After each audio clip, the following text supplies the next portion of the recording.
Cinta bukan hanya di mata, cinta hadir di dalam jiwa. Biarlah salah di mata mereka,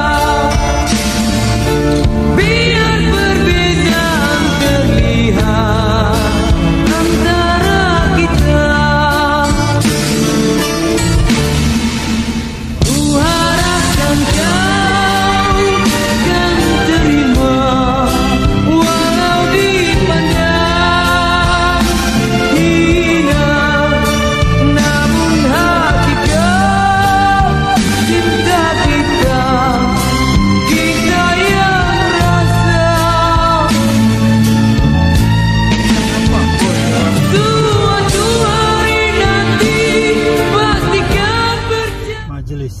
Tersebut.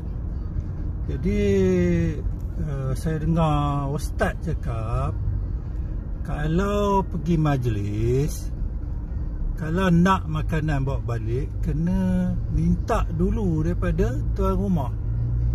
Maknanya kalau dekat masjid tu minta daripada Tok Imam ke atau daripada pengerusi masjid. Kalau pergi majlis rumah terbuka, kenalah minta daripada tuan rumah. Daripada semalam saya tak perasan ada tak orang minta kebenaran daripada Don Tepuh nak bawa balik lauk. Jadi ustaz cakap kalau tak ada kebenaran itu mencuri, itu haram, makanan tu jadi haram. Jadi saya minta saudara-saudara, saudari-saudari, janganlah tapau makanan, kerana itu adalah untuk orang yang disediakan oleh tuan rumah.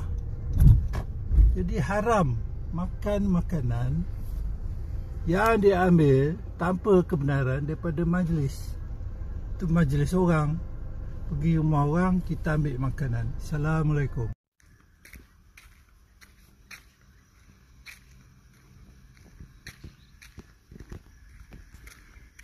Ini pun tak betul, parking tempat OKU.